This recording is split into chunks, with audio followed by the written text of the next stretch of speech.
अगर आप यूपीएससी 2027 की प्रिपरेशन शुरू करना चाहते हैं और समझ नहीं आ रहा है कि कहाँ से स्टार्ट करें, तो ये वीडियो आपके लिए है। इंटरनेट पर इतनी ज़्यादा इन्फॉर्मेशन है कि नए एस्पिरेंट्स अक्सर कंफ्यूज्ड हो जाते हैं। लेकिन आज मैं आपको एक सिंपल और प्रैक्टिकल रोड मैप बताऊंगी, जिसे फॉलो करके आप अपनी प्रिपरेशन को सही डायरेक्शन में स्टार्ट कर सकते हैं। पार्ट 1, यूपीएससी एग्ज़ाम को समझो। सबसे पहले यूपीएससी एग्ज़ाम को समझना ज़रूरी है। यूपीएससी सिविल सर्विस एग्ज़ाम में 3 स्टेज होते हैं: prelims, mains, interview. Prelims qualifying nature का होता है। उसके बाद मेंस आता है, जहां आपकी एनालिटिकल और आंसर राइटिंग स्किल्स टेस्ट होती हैं। और लास्ट में पर्सनालिटी टेस्ट यानी इंटरव्यू होता है। बहुत से एस्पिरेंट्स बिना एग्ज़ाम को समझे प्रिपरेशन स्टार्ट कर देते हैं और बाद में स्ट्रगल करते हैं। इसलिए पहला स्टेप है सिलेबस और प्रीवियस ईयर क्वेश्चंस को ध्यान से देखना। Part 2, NCERT foundation. यूपीएससी की प्रिपरेशन का सबसे स्ट्रॉन्ग बेस एनसीईआरटी बुक्स हैं। क्लास 6 to 12 तक की हिस्ट्री, ज्योग्राफी, पॉलिटी, इकोनॉमिक्स और साइंस की एनसीईआरटीज पढ़िए। आपको हर चैप्टर रटना नहीं है, कॉन्सेप्ट समझना है। जब फाउंडेशन स्ट्रांग होता है तब स्टैंडर्ड बुक समझना बहुत आसान हो जाता है। टॉपर्स एनसीईआरटीज को अपनी प्रिपरेशन का बैकबोन मानते हैं।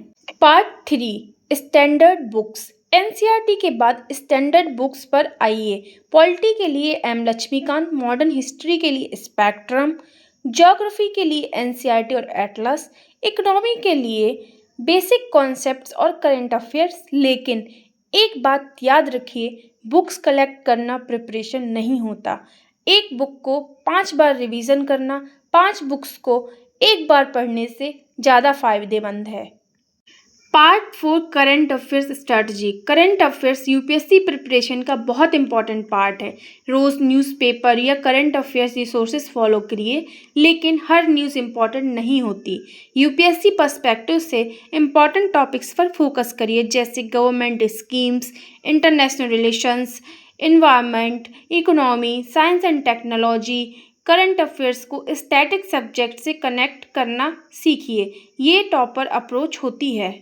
Part 5, daily study plan. अब बात करते हैं डेली स्टडी प्लान की। अगर आप बिगनर हैं तो 5 से 6 घंटे काफ़ी हैं आपके लिए। एग्जाम्पल, 1 से 2 घंटे एनसीईआरटी स्टैंडर्ड बुक्स, 1 घंटा करंट अफेयर्स, 1 घंटा रिवीजन, 1 घंटा एमसीक्यू या आंसर राइटिंग। कंसिस्टेंसी सबसे इम्पॉर्टेंट है।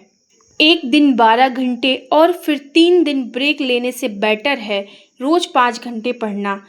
याद रखिए दोस्तों, यूपीएससी सिर्फ नॉलेज का एग्ज़ाम नहीं है, ये पेशेंस, डिसिप्लिन और कंसिस्टेंसी का भी एग्ज़ाम है। आज से शुरुआत करिए, परफेक्ट टाइम का वेट मत करिए। हर दिन का छोटा एफर्ट आपको अपने आईएएस के सपने के करीब ले जाएगा। अगर आप यूपीएससी 2027 की प्रिपरेशन कर रहे हैं तो वीडियो को लाइक करिए, चैनल को सब्सक्राइब करिए और कमेंट्स में बताइए कि आपकी प्रिपरेशन किस स्टेज पर है। मिलते हैं अगले वीडियो में। जय हिंद दोस्तों।